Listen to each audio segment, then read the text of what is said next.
من الملكة رورو ابنة آمون الأعظم إلى شعب كيميت العظيم، كل عام وأنتم بخير.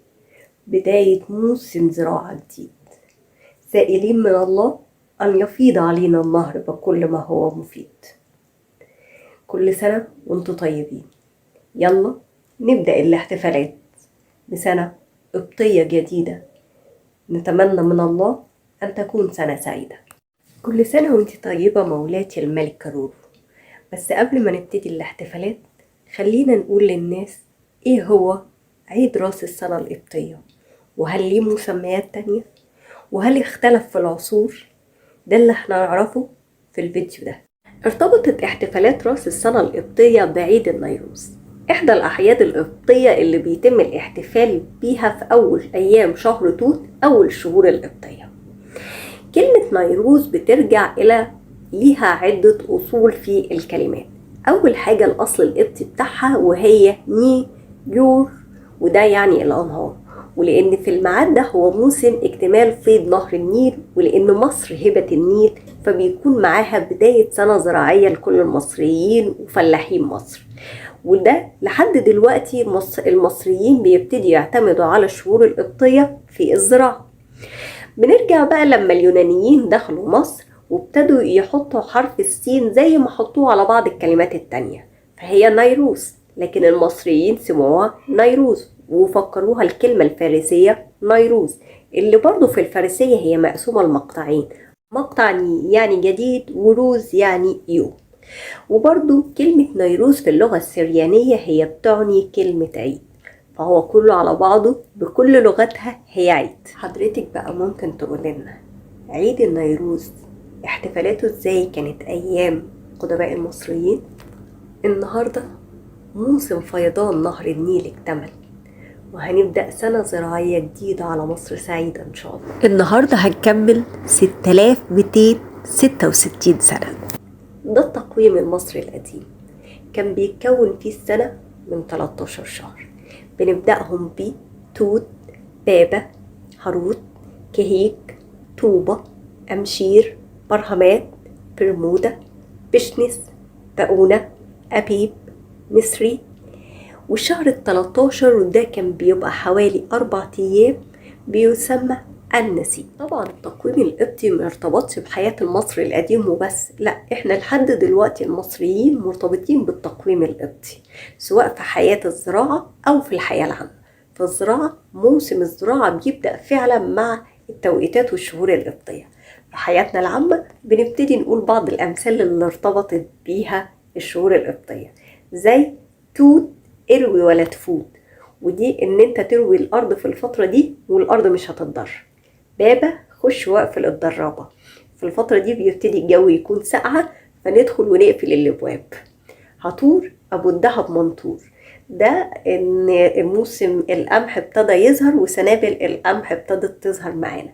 وفي مقولة تانية ان فاتك هطور اصبر لما السنة تدور، يعني لو خلاص انت ما زرعتش قمح استنى للسنة الجاية في القمح. كهيك صباحك مساك، شيل ايدك من غداك وحطها في عشاك، لان الوقت في الفترة.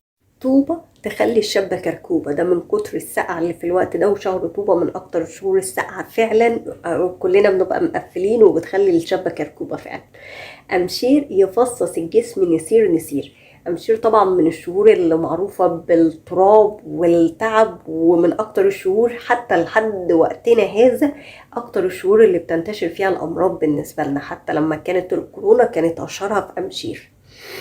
برهمات روح الغيط وهات، ده اللي بيكون خلاص ابتدت كل الحاجات المحصول الشتوي الزرع يبتدي هيتحصد، فهتروح بقى هتلاقي الخير ظهر. برمودا دق العمودة، ده تجهيز للقمح للدراس، يعني خلاص دق العواميد بتاعتك بتاعت آلة الدراس لأن القمح خلاص هيكون خلص. بشنس يكنس الأرض كنس، ده موسم الحصاد بقى خلاص. باؤونة تنشف المية من المعونة، أي المية بتجف من الأواني. في الفترة دي أعتقد هيكون موافق شهر 7 أو 8، هيكون الجو حر جدا. أبيب فيه العنب بيطيب، أما العنب يطلع يعرف إن احنا بقينا في أبيب، وده في أواخر شهر 7 تقريبا. مسيري تجري في كل ترعة عصرة. أي المية النيل بتفيض في نهر النيل بتفيض في الترع في الوقت ده. الناسي ده نسبة اللي هو شهر منسي، لأن هما كانوا بيكملوا بالأيام، يعني لأن الشهور القبطية 30 يوم بالظبط، فهيوافق في الآخر حوالي أربع أيام. هو ده الناسي، هو ده الشهر 13 اللي موجود. تعالوا بقى نشوف عيد النيروز عند الأقباط بيحتفلوا ازاي. قبل ما نقول كيفية الاحتفال وازاي اسم العيد النيروز اتغير لاسم عيد الشهداء، هنوضح معلومة بس، ان العيد التقويم القبطي هو التقويم المصري القديم، لكن في عهد الامبراطور دقلديانوس أقصى عصور الاضطهاد على المسيحية تم تسفير التقويم ده، وبدأ 1 قبطيا بيوازي 284 ميلاديا و4525 فرعونيا. طبعا في عهد الامبراطور ده كانت في اضطهاد جامد للمسيحيين، وكان بيتم قتل عدد كتير جدا من المسيحيين، فتحول الاسم من عيد النيروز إلى عيد الشهداء. وتقام الصلوات في الكنائس الأرثوذكسية القبطية كل عام في هذا الميعاد. من الحاجات المميزة غير الصلوات المأكولات اللي بيأكلها الأقباط في يوم عيد الشهداء، وهي البلح والجوافة. البلح لونه الأحمر بيرمز إلى دم الشهداء، حلاوة البلح بيرمز إلى حلاوة الإيمان للشهداء، والنوى اللي جوه البلح دي بترمز إلى صلابة الشهداء والإيمان أو القوة الروحية بتاعتهم. بالنسبة للجوافة فهي بترمز لونها الأبيض إلى لون قلب الشهداء، والبذر الكتير ده لكثرة عدد الشهداء. تعالوا بقى نشوف الاحتفالات في عهد المماليك والفاطميين كانت بتبقى عاملة ازاي. المقريزي لما عاش في مصر وقال عن احتفالات عيد النيروز أو عيد رأس السنة المصرية، قال إن هي احتفالات كانت بتتم فيها العطايا والهدايا كانت بتتبادل فيها، وكان المصريين سواء مسلمين أو مسيحيين بيخرجوا للمتنزهات. وفي عصر الفاطميين برضو كان نفس التقليد، كانت المصريين بتحتفل المصريين بجميع دياناتهم، مسلمين ومسيحيين، وكانوا بيعملوا بعض التقاليد اللذيذة ما بينهم وما بين بعض، زي كرنفال شعبي أو احتفالات شعبية، وكانوا بيرشوا المية على بعض، وكانوا بيتوجوا شاب إن هو أمير النيروز، ويبتدي يفرض الضرايب على زمايله أو أصحابه من مقابل التهريج والضحك وإدخال الدعابة عليهم.